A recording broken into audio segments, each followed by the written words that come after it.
With all due respect, that's a bunch of malarkey. This is a bunch of stuff, deal. What does that mean, a bunch of stuff? Well, it means it's simply inaccurate. It's Irish. Exactly, it is. We Irish call it malarkey. Thanks for the translation. No, we Irish call it malarkey. You know what this is? Yeah, and I reserve this word for those rare instances when it's truly deserved. This is malarkey. That's a bunch of malarkey.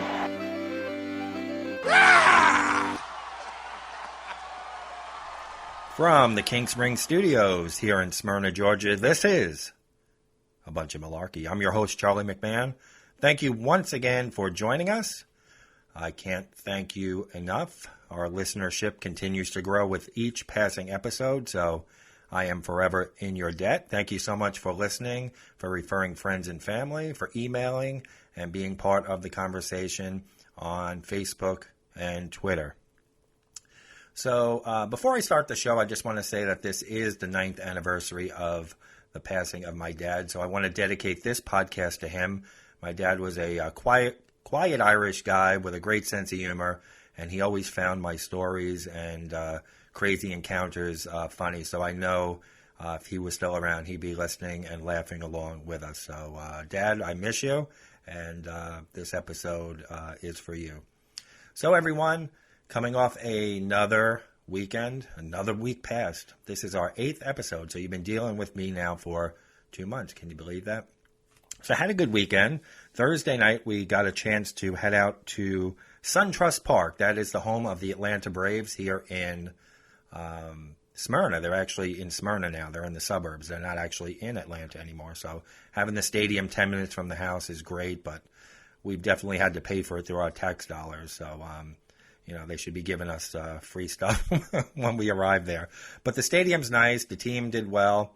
They actually clinched their division this weekend. I'm still a Yankee fan, but I like to root for the home team here in Atlanta whenever I can, unless, of course, they're playing my Yankees. But we went to SunTrust Park on Thursday night with another couple, a couple that we get together with every week or so for dinner.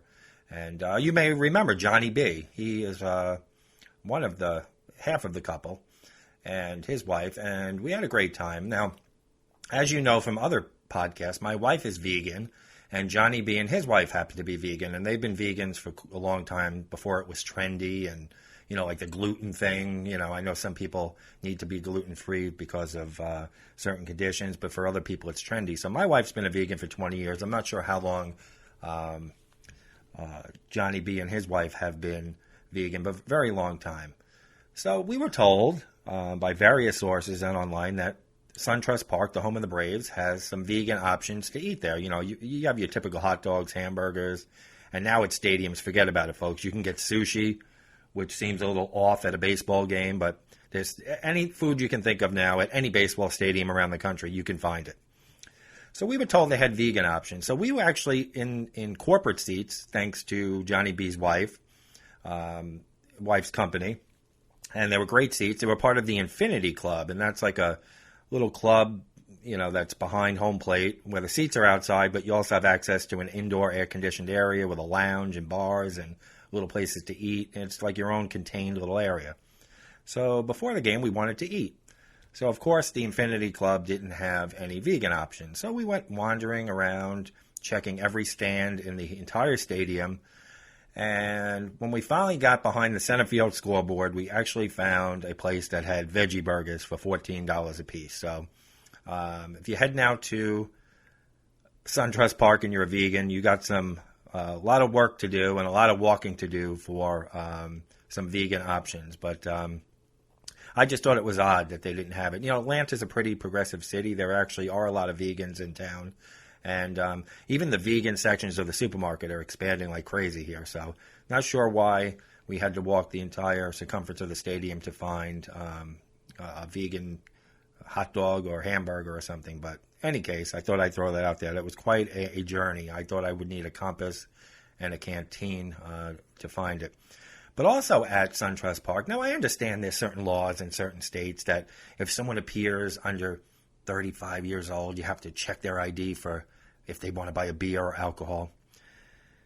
But Johnny is 72 years old, and they asked him for his ID the man to have a beer.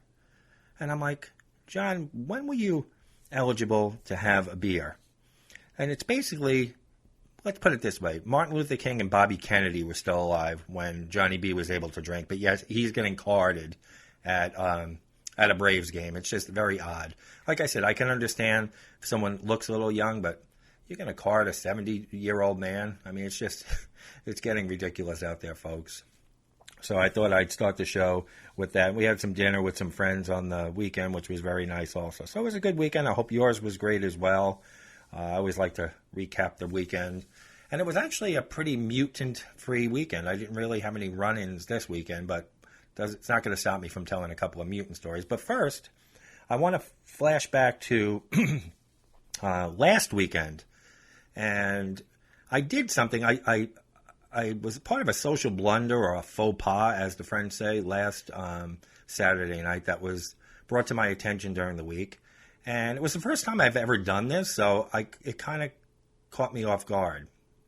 And I thank my friend for calling me out on it, because when you're friends with somebody, you should be able to call them out on stuff if you feel they did something wrong, or just inquire why they did something. So last Saturday night, we had gone to dinner, and then we went to a 40th birthday party. And I arrived at the party around 8:30. The party was started at 8, and it went on, the party's just, whenever everybody leaves, it's over. And I guess I left around, it was almost 10 o'clock, so I was there for about an hour and a half. But this was the first time I ever left a party without saying goodbye to the host or the guest of honor. And I had never done that before, and I didn't even know there was a term for it. So my friend, whose party it was, had texted me during the week and asked, noticed that I did a French goodbye, as he called it. I didn't even know there was a term for it. And asked if everything was all right, if anything offended me at the party. And I said, no. I said, we just happened to be by the door. There was a lot going on, so we didn't want to come bother you and, make a big spiel out of saying goodbye. So we just left. When another couple that we know left. So we just left pretty much at the same time. Now, of course, with my inquiring mind, I had to look this up. And my friend called it a French goodbye, but it's actually called, there's other names for it. It's also called an Irish goodbye, a French exit, and it says any number of other vaguely ethnophobic terms. Refers to leaving a social gathering without saying your farewells. One moment you're at the bar or the house party, and the next it's Sunday morning and you're at brunch. It's mostly people who are drunk that leave. I wasn't drunk at all. I didn't drink at all that night. So I didn't even think he would notice based on the amount of people there. And like I said, everybody was. I didn't want to stop the party and say goodbye and all that stuff. But this is pretty common. And according to a lot of the articles I read, most people do this, from what I understand, especially younger people. The thought process is that it's fun to say hello. Like a hello has the promise of a new beginning. It's the perfect occasion to express your genuine pleasure at a friend's arrival. But who amongst us likes saying goodbye? None. Even those leaving and not those left behind. So this is pretty common with younger people where they've had their fill of a party, or they feel like they don't want to make a big, or sometimes you ever try to say goodbye on the phone even, and sometimes you'll say, all right, and then another conversation will start up. And then pretty much it's an hour after you were supposed to leave. So that happens a lot at a party too. So I think that's a reason why people don't say goodbye sometimes, because sometimes the goodbyes extend into another hour. But this is the first time I ever did this. So it was new to me, and I didn't know there was an expression for it. So I'm kind of naive when it comes to this kind of stuff. So let me know on social media, email. Our email is a bunch of malarkey podshow@gmail. I know we've been getting some emails on some material that we've covered. Let me know if you ever performed an Irish exit, Irish goodbye, French goodbye, or whatever you call it at a party, or if you've been the host of a party where people have left without saying goodbye, and what was your feeling about that?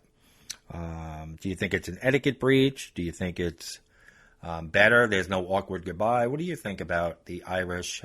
Since we're a bunch of malarkey, Irish theme, we'll call it the Irish exit. What do you think of the Irish exit? So that's something to think about. Something I've never given much thought to, because like I said, I had never really done that before, and I got caught up in the moment and left. We had Bernie was still coming off being sick. We left, and but I do thank him for reaching out, making sure everything was all right, and actually bringing it to my attention. So that's, you appreciate friends like that actually call out certain things. It's an honesty thing, and I thank him for doing that. So, although I didn't have any run-ins with mutants this week, what I think we're going to do every week is have like a mutant of the week competition here. Now, when I say mutants, folks, you know what I'm talking about. I've discussed it several times with you guys on pretty much every episode. A mutant is like a freak of nature, socially awkward, somebody who does something in public that's ridiculous, that they take no consideration of other people, or they're just rude. So every week I highlight a mutant that I ran into or someone in the news. And like I said, this weekend was pretty mutant-free, even though I was out quite a bit at the ball game and at dinner and out in Atlanta on Saturday night. We didn't really run into any mutants, and my wife went to the stores, and we didn't run into any mutants. So I'm going to bring up 2 stories in the news of big mutants this week, and then I'm going to put a poll up after this episode post, and we're going to do the mutant of the week. We're going to narrow it down to 2, whether it's somebody I ran into or somebody in the news, and we're going to vote on it, and we're going to pick the mutant of the week. And our nominees this week, now this one is pretty hard to believe. A man was arrested at a Northern Virginia grocery store after allegedly dropping his pants and rubbing produce on his ass. They say backside in the article. It's his ass. Police were called to a Giant Food grocery store, that's the name of the chain, I guess, in Manassas, Virginia, last Saturday after a witness reported seeing a man picking fruit off the shelf, rubbing it on his ass, and putting it back on the shelf. Manassas City Police Department charged Michael Dwayne Johnson, 27, with destruction of property and indecent exposure. The Giant store had to destroy several pallets of produce in fear of contamination, police said. Senior police officer Charles Sharp told USA Today he does not believe the incident was mental health related. At the time, Johnson was with another person at the grocery store who was not charged. Okay, let's back up for a minute. The senior police officer said he does not believe the incident was a mental health issue. Nah, it's pretty normal. I always go into the produce aisle and drop my pants and rub nectarines on my ass crack. Yeah, it's normal behavior. You have to be in your perfect state of mind to drop your pants and rub produce on your asshole. I mean, come on. Now, people say, oh, it's organic, I don't have to wash it. Folks, wash it. You know how many times I see people leaning against the fruit, like the banana or the squash is wedged between their ass crack and they're leaning on their cell phone on the fruit. And one time I had a woman, this is going back a year or 2, I don't know if it was apples or pears, but I was trying to get at the pears or the apples, and she was manhandling every pear and apple. And I told the lady they're all the same. No, they're not. Some are ripe, some are rotted. I go, you can tell pretty much the minute you pick it up, whether there's a blemish or a soft spot. You don't have to fondle every apple and pear in the bin to find the right fruit. I mean, you look at it, you can clearly see if there's a rot hole or a soft spot. You don't have to feel it and squeeze it and touch every apple or pear in the bin. So apparently this guy decided he was just going to wipe his ass on a apple or whatever it was, and they had to throw out, I think they said $600 and some odd worth of fruit. What's wrong with people? No, seriously. Who drops their pants in the middle of the produce department and says, yeah, I need to wipe my ass? I don't understand people. So he's up for the nomination. So it's the ass fruit guy will be the first nominee. And the second one, now this is all over the news. Even this morning I saw it on the CBS Morning News, and I saw it last night on, this really got national attention. Indiana school bus driver arrested after she let kids drive the bus. You can't make this shit up. A bus driver in rural Indiana was arrested Friday after video surfaced that showed her letting children drive the bus for short distances. Joandrea McAtee, who was also 27, it must be a 27-year-old thing, because this other guy who wiped his ass on the fruit was 27, so it must be that 27-year-old curse or something. This Joandrea McAtee is facing preliminary felony charges of child neglect, according to the Associated Press. ABC News reported that McAtee let 3 different children, age 11, 13, and 17, drive the bus for short periods of time in a rural stretch of road. A parent complaint to the school resource officer at Boone Grove High School prompted an investigation. School officials were quickly able to substantiate the claim. Now, the kids were filming it. The videos are on the news. What do you think you're going to get away with this? Everything goes right on social media, folks. Assume you're being taped and everything you say and do everywhere now. One person on the bus tweeted the video of the incident and claimed the person behind the wheel was a middle schooler, which it obviously was. I saw the tape. It was a little girl. She couldn't even see over the steering wheel driving the school bus full of kids. ABC News reports that McAtee was immediately fired by the bus company First Student, who operates the buses in that school district. I mean, what did you just get lazy that day at work? It was like one of those days where no fucks were given. Just, you want the keys? Here you go. Drive the bus. But she was more than just sitting there, the woman. She was giving the kids instructions on how to brake and drive the bus. I mean, I don't even know if I could drive a school bus, to be honest with you. I've driven U-Haul trucks and box trucks and things like that, but I'm not sure. I guess on a straightaway I could drive a bus, but I'm not sure I could make a turn on a corner. I'd probably take out a few light poles and things like that. So how is it, this little girl, you have to see the video. Just Google it or go on a news site and type in bus driver let kids drive the bus. You'll see this little blonde-haired girl. She can't even see over the steering wheel. I don't know how she reached the gas pedal and the brake. And she's driving the school bus, and all the kids are filming it. And how did this woman think that she wasn't going to get fired or that this was okay? Like I said, folks, if you're out there, assume everything you're doing. There's not to mention closed circuit surveillance cameras, but just assume everything you do, someone's recording it on a phone. It's being recorded somewhere. So my best advice is just act out there like you're being recorded. I think the world might be a better place if you feel like you're being watched. So speaking of being watched and social media and everything going up on social media, it's a lot different now in the world with social media. Wouldn't you agree? I mean, like I just said, everything you say and do can be put on a video and the whole world can see it. You see all these people calling cops on kids and all these different incidents around the country that otherwise would never be known about or being caught by, because everybody's walking around. Years ago, only photographers walked around with cameras. Or if you were a stalker in the woods and the bushes, or maybe the flasher from my elementary school carried a camera to see reactions. The verdict's still out on that.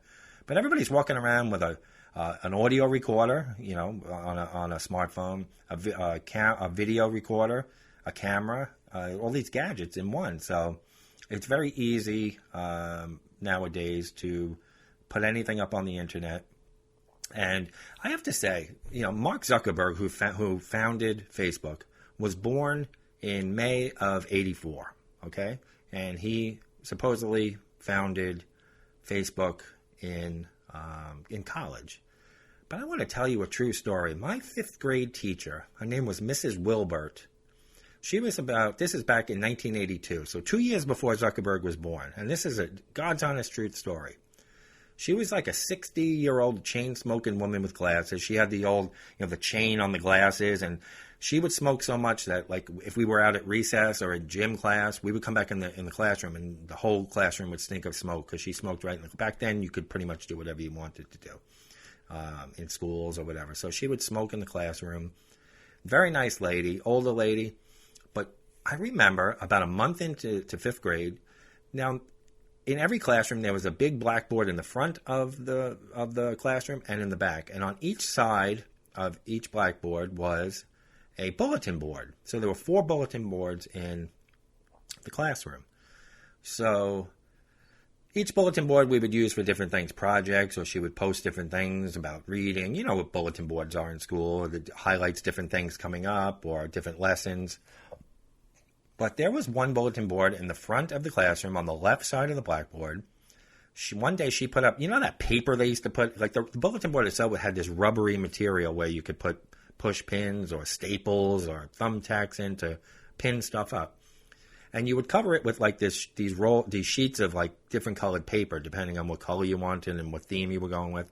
But she used to refresh this paper, And I remember her putting this up. She put up the paper, and I think it was like a bluish paper, and she wrote on the top of that construction paper, news wall. And she got the class's attention, and she said, ladies and gentlemen, this is our news wall. And what this is if you're feeling something, or you want to draw something, or you want to say something, obviously with limits, you couldn't go up there and draw, genitals or curse on it. We were fifth graders. But if you're feeling something, you want to say something, you want to say hi to your friend, you want to draw something, go up to the news wall with your pen and then write on it. You can autograph, whatever you want to do. So to me, Mrs. Wilbert invented Facebook. I mean, she had a news wall in 1982 where we were, granted, it wasn't our own news wall individually, but it was a community news wall. Nobody else saw it. It wasn't being broadcast to the world. But we would go up to it and write stuff and doodle on it. And then when it got full, she would take the paper down. Now, I know some kids ask for the copy of, the original news wall to bring home. And then she would refresh the paper and write news wall on the top. And this went on all year. We had a news wall. So I always, whenever I see put it on my wall or something with Facebook, I think of Mrs. Wilbert back in 1982, who had a news wall before Zuckerberg was even born. So I don't know, Zuckerberg. I think maybe you ripped the idea off of Mrs. Wilbert there, the chain-smoking fifth-grade teacher from Bayview Elementary School. But, back then, what's good about it, and don't get me wrong, I know the internet is evil in a lot of ways, and there's so many bad things to it, but it also gives us help with certain things. I mean, back then, we relied on friends and coworkers. If we needed to hire somebody for our house to do some work or in the yard or a dentist or a doctor or anything, what would we do? We would look in the phone book, which really didn't tell you anything. There were no reviews. You didn't know what you were getting. Or you would ask friends or coworkers. There was no Angie's List, Reddit, Yelp, even Amazon. If you want to watch one of their movies, it tells you, you have 900 reviews on the movie, 899 are positive, and there's one asshole, he said he fell asleep during it. So it's a little over the top nowadays, even though the reviews can be helpful. You always have one guy who spends 30 minutes writing an essay on the broccoli he had that might have been undercooked at the restaurant. Then you got 100 mutants joining in on the conversation. Now, let me tell you something about when you hire a company. If you speak to anyone, everyone's guy is the best. And people fight on Facebook. Like, if you try a restaurant or something, and it's not, to me, if you try a restaurant and it's not good, either you don't go back, or maybe they had an off night. Maybe the regular cook was sick and there was a replacement that night. You don't know what's going on behind the scenes. So maybe you give them another chance. Then if it sucks again, you move on with your life. I mean, unless something egregious happened at the restaurant, who's going home, pulling out their laptop or tablet and writing up a fucking essay on, the broccoli was under-seasoned or undercooked? Who cares? But this is what you have now. And I ran a business for 11 years, a DJ business. Thankfully, I never had a bad review. But you always wondered if you were even going to get a fake review from your competition, because I had other DJ companies in New York, in the area, and down here in Atlanta. So you always wondered if you were going to get a fake review by somebody trying to sabotage your business. So it was something you always had to be aware of. Now, people fight on, the other day, for instance, we have a subdivision social media page, as you know, because I told you about the shit in the pool and everybody going back and forth on it. So people write everything on this page. And a lot of people ask for recommendations. So someone the other day asked for a recommendation on a foyer. All of our houses in the subdivision have like a 2-story foyer when you walk into the house, and there's this giant window at the top of the foyer. And we had to have that window replaced a few years back, and a lot of people have had to have that window replaced. And someone asked, they needed suggestions or recommendations on a window company that would replace that window and a general price. So a few people responded, and then I put my recommendation and said they did great work, they were cleaned up after themselves, gave it a great review. So some other asshole in the neighborhood has to go on and try to rebut my review, saying, oh, we hired the same company last spring, and mold got in, water got in, and we had to rip out sheetrock. Now, I don't work for the company, dude. I'm telling you my experience. Now, between 6 years ago and last spring, shit could have happened. You're not going to get the same tech every time. When you hire an individual to do work in a handyman or a landscaper, you're pretty much going to get the same crew every time, and the consistency of their work is going to be the same. But you don't have to go on and try to undermine my review. You could have got a different installer. Even our air conditioning unit, we got a brand new HVAC unit a couple of years ago, and this summer, beginning of the summer, the coil went. It was under warranty and everything, so it was no big deal, except being hot for a few days. So the first couple of techs that came were terrible. They didn't know how to diagnose the problem. They had to get a manager out here, but then the techs that came after to fix the problem were fine. So really, just like your job, folks, you're going to have good workers there, you're going to have assholes and mutants there. So this is what you're going to get. It's when you hire a big company with a lot of technicians, a lot of workmen, you're going to get a mixed bag. You're going to get good techs, you're going to get bad techs, you're going to get good installers, bad ones. This is what happens, even if you get a recommendation.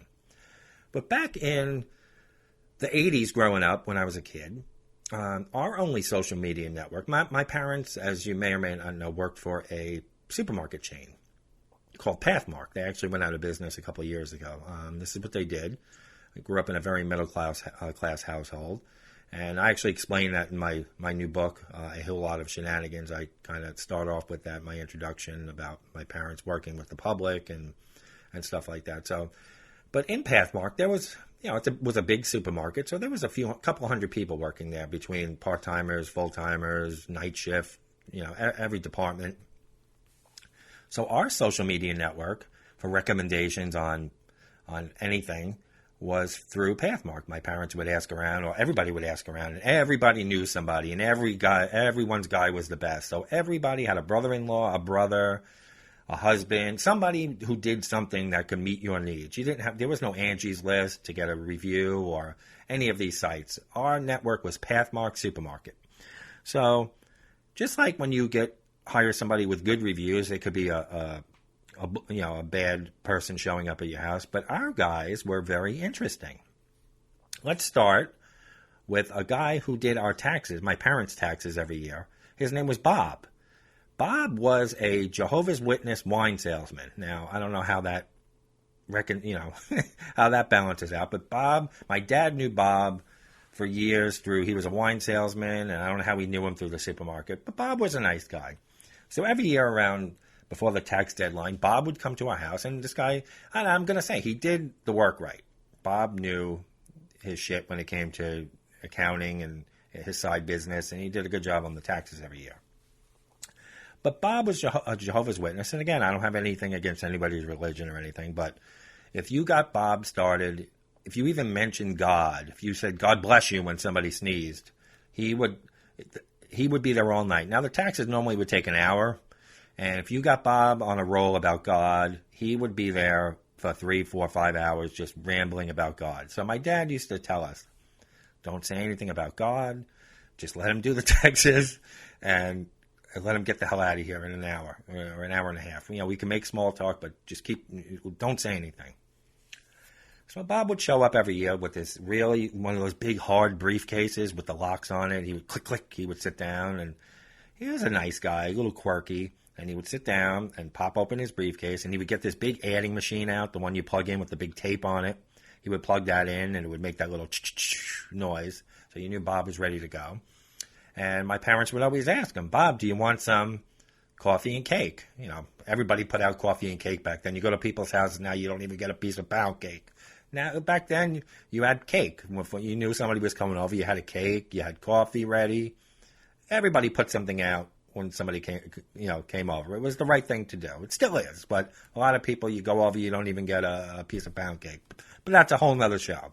So Bob would sit down and start the taxes, and they would ask him if he wanted coffee and cake. Now, Bob was a bit of I don't want to say a health nut, but he was way ahead of his time. He would pop open, he would shift through his briefcase and say, no, Connie and Jim were my parents' names. No, Connie and Jim, but if you can get me some hot water, I have my herbal tea bags. This guy carried his own herbal tea bags around. Every year he had a stash of herbal tea bags in his briefcase. So we'd make him the tea. You sure you don't want any Entenmann's crumb cake? Or no, he didn't want any cake. He was like health conscious. Meanwhile, my parents were chain smoking around him. This guy's worried about eating too much sugar or the health concerns over a cup of coffee. But my parents are chain smoking around the guy. He almost needed one of those coal miners' hats with the light on it to see through the fucking smoke to do their taxes. They're chain smoking, and the poor guy's trying to do his work. Yeah, back then you even smoked in the house. Don't get me started on that. So Bob would be doing the taxes, and like clockwork every year. I don't know if my mother did it on purpose. Like somebody would sneeze, and God bless you, and he would ask if we were born again or if we accepted Jesus in our lives. And we were kids. We didn't really have a big interest in this. But my mom would egg him on for some reason. I don't know why. And my mother would get into these discussions. And then he'd reach in his briefcase, and under the box of herbal tea, he would have those Watchtower pamphlets. You know, when the Jehovah's Witnesses come knocking on the door, they give you those little books called the Watchtower. He'd have a stash of those in there. Then he would say, turn to page 5, and he would give his sermon on Jehovah's Witness. This is the tax guy, a wine salesman, Jehovah's Witness tax guy. That's what you get when you go through the social media network known as Pathmark Supermarket. Now, Bob, like I said, the end result is that he did their taxes right every year. He was a smart guy. All right, so you have to deal with a sermon, some herbal tea, and things of that nature. All right, we'll get over it, right? So the next social media buffoonery that took place through Pathmark, my parents decided, I had already moved out of the house. This was like 1992, I want to say. I was, 21? And they decided they were going to move to the eastern part of Long Island. My parents wanted to sell the house. So they decided, instead of like interviewing real estate agents in the area, looking up someone in the phone book, or, of course, a guy they worked with in the produce department who packed out apples and oranges all day was also a real estate agent on the weekend. So this guy Al says, I'll list your house. I'll sell your house for you. Okay. So Al says, we're going to do an open house. Like, that's pretty standard when you first put the house on the market. You make sure everything. Now, our house was just renovated. My parents put a lot of money. I don't even know why they were selling it. That's another story for another time. So they didn't really have to do anything to the house because it was like a year or two before that was completely renovated, like the kitchens, the bathroom, everything was redone. So Al says, this was right after the new year in 92 or 93. I don't remember the year. Says, we're going to have an open house. So a snowstorm happens the night before the open house. So instead of canceling the open house because there's ice everywhere and snow, Al says, we're going to still have the open house. Okay, Al. So now you've been to open houses, folks. I'm sure most of my listeners own a home or have shopped for a home. Now, when you go to an open house, what do you expect when you show up? Other than a clean house and a nice atmosphere. Some people put out cookies. You have a smell of apple pie baking. People light a candle, and you feel so relaxed when you come in. It's such a welcoming, warm. You want people to feel like a welcoming, warm feeling when they come to an open house. You know, you want it to be clean and nice. And our house was spotless. But there was a couple of things that didn't quite jive with an open house. First of all, Al, this produce guy, a.k.a. real estate agent on the weekend, decided that he was going to make a pot. I can't even say it. It's so funny. Oh, shit. He decided he was going to make a pot of chili for an open house. Now, that's what you want people walking around. I can't even, I'm crying over here. You want people walking around your house with carpets and white floors and tile with bowls of chili. So Al came with a pot of chili in his trunk of his car with saltine crackers and little paper bowls and spoons, and decided that, you know, when people come into an open house, they must be hungry for a bowl of chili, not a chocolate chip cookie or a warm muffin or a little quiche or something. A pot of chili was the way to go. So, but he showed up with the pot of chili and put it out on a sterno, whatever the fuck he put it out at. And, you know, back then, and even in New York nowadays, I noticed, because we sold our house, and it was going back 7 years. But here in the South, when you have a listing for a house and someone wants, forget an open house, when somebody just wants to come to see the house, the owner's not home. They're not home. They leave. If they have dogs, they take the dogs with them. The people come into a clean slate where they can discuss the house with their real estate agent openly without having to worry about the owner hearing anything. It makes them feel more comfortable. In New York, a lot of the times, I know from my experience, the owner's home when people are coming through the house. So my parents are smoking in the kitchen. he's got a pot of chili bubbling, and people are coming to the open house. Now, I don't know, even if the house was perfect, which it was close, it was a really nice house. And who's going to want to buy a house or look at a house with 2 chain smokers in the kitchen and a pot of chili bubbling and a produce guy selling you the house? So, needless to say, I don't think, and it was during a recession, so add that in. It was in 92. So, I think it was beginning of 92. So, we were in a recession after the Gulf War. It was a bad economic downturn. It goes in cycles, so without getting political or picking sides or whatever, I'm not going to go there. So, the house didn't sell for a couple, nowadays, especially in a good market, you put a house on in a couple of days, it goes. But, back then it took a little while. So my mom was very impatient with everything anyway. So after like a month of the house not selling, she decides that she's going to fire Al, the real estate guy. I don't think there was any contract they signed with him. It was just one of those, hey, we work together, I'm going to give you the listing. And we'll take it from there. So after a month, they decided they were going to get rid of him. So they took his sign down from the front lawn and basically put it on the side of the house, and they put up a for sale by owner. My mom thought that, this is my mom smoking and telling people, yeah, come see that, come inside, it's beautiful. So she decided she was going to sell it by owner. I don't know if they ended up selling it by owner, if they got another real estate agent. But anyway, after they removed Al's signs, now, I don't know if they called Al and told him your sign's on the side of the house, come get it, or you're fired, or we're going to go a different direction. I don't know what conversation took place. I wasn't living at the house anymore.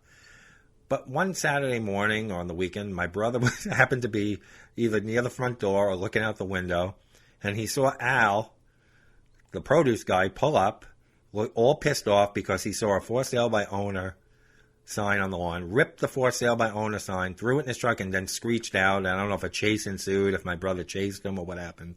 But this is a shenanigans that went on when you hire somebody's guy. Everybody has a guy. My guy's the best.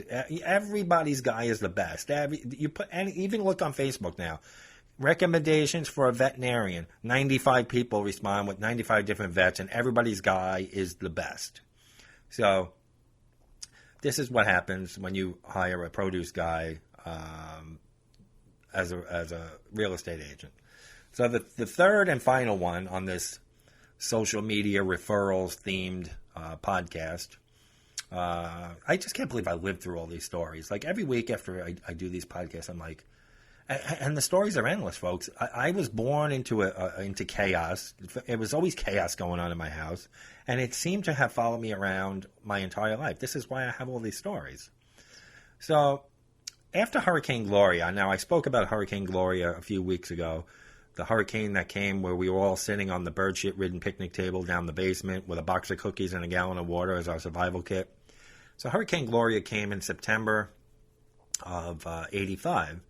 And I know a small tree fell on our house, and there was minor damage to the roof, but the roof was old, so my parents decided they wanted to get a new roof, and my grandfather, who lived a few miles away, decided the same thing.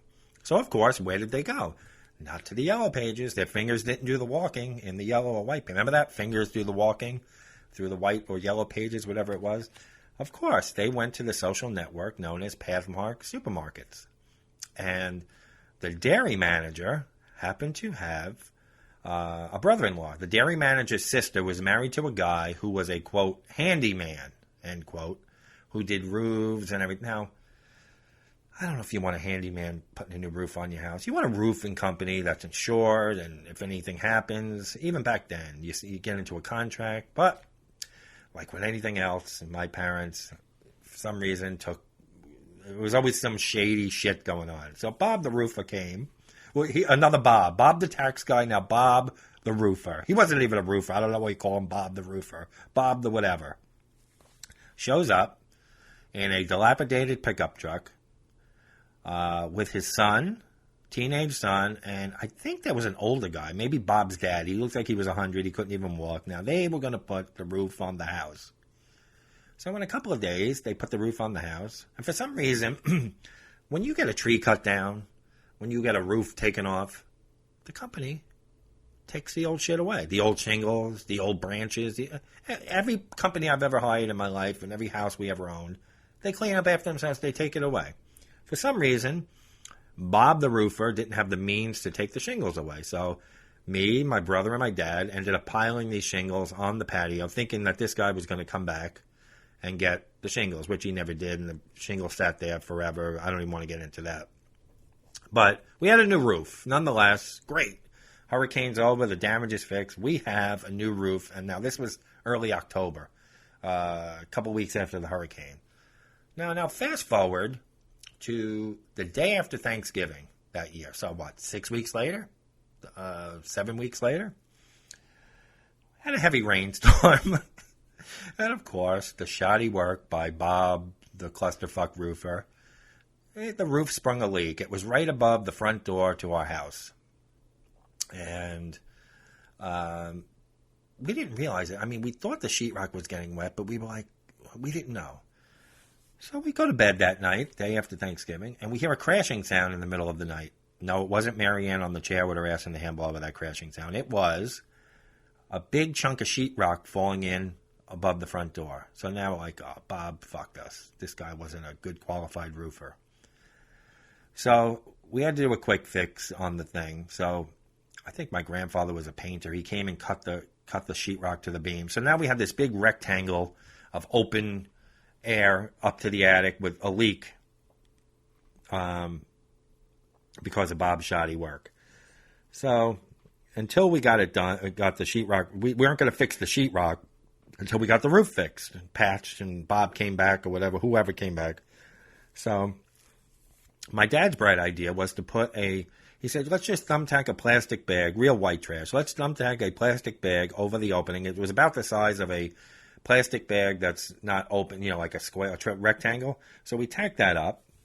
And a couple of days later, we get another rainstorm. And I'm thinking to myself, if there was enough water coming in to make that sheetrock collapse, that bag is going to be, it's going to be like a water balloon with water in it. So sure enough, the rain kept coming and coming.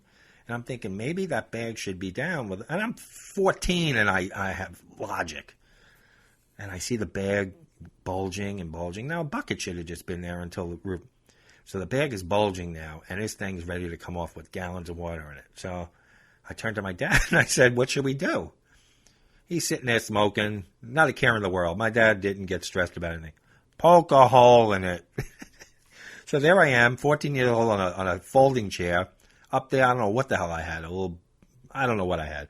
So, of course, I go to poke a hole in it. It's just like, once that hole got opened, all the water just came rushing towards that spot, and the whole thing blew open. I'm standing there soaked on a folding chair, all the water all over it was a disaster. And I don't think Bob, the roofer, ever came back to fix it. So, like I said, you can still get a bad review on through a referral nowadays with social media, but there are sites you can go to, folks, to make sure you get quality workmanship in the house. And again, you hire a big company, you might have a bad tech one day. It's rolling the dice. But back then, it seemed like we batted zero. Well, Bob the tax guy was decent at his work, but you had to endure the other stuff. But every time we hired somebody through this Pathmark social network, it was a complete fucking disaster. So this is what we had to deal with, folks. So be thankful you do have some sites that have credible reviews, real reviews. And if you do get good work, folks, go to the website or their Facebook page. Give them a good review. I mean, if something's a little off, if something's a disaster, you have every right to give a bad review. But don't be one of those people that call up and complain or the littlest thing. Let it go. Move on with your life. So you spent $40 on lunch and it sucked. Don't go back.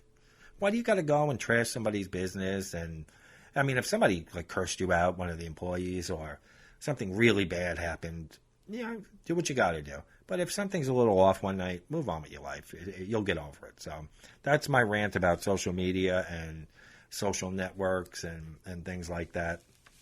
So I do want to say, I'm going to shamelessly promote my book again, A Whole Lot of Shenanigans. Now, the official release is October 13th, but it is available on Amazon right now. So if you go to Amazon, punch in A Whole Lot of Shenanigans, it will come up. You have two options for the book, the paperback or the Kindle ebook.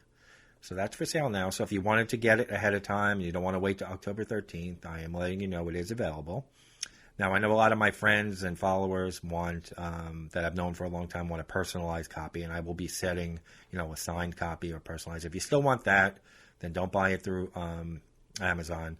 I will be setting up a channel through eBay where you can purchase it and get a copy that way, so you can have it personalized or whatever. But for those people who don't want to wait, who don't really need my signature in there, who are like, who's this Charlie guy anyway? But listeners that don't know me, and even people that do know me that don't necessarily want to wait or wait for a copy.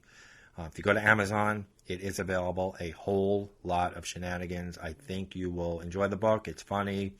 But again, I do want to say it's not for kids, 18 and older. There are some vulgarities in there and some cursing, and that's due to the fact that I chronicled what really went on in this party. It's reality, folks. This is the reality that we live in, so I didn't censor anything. I gave you the raw story of my 2 years working near the courthouses in a suburban Atlanta township, and I think you'll enjoy it. So that is about it for today. I want to thank you all again for listening, for spreading the word. Like I said, we are growing with each week, and I'm really thankful, and I say that very sincerely.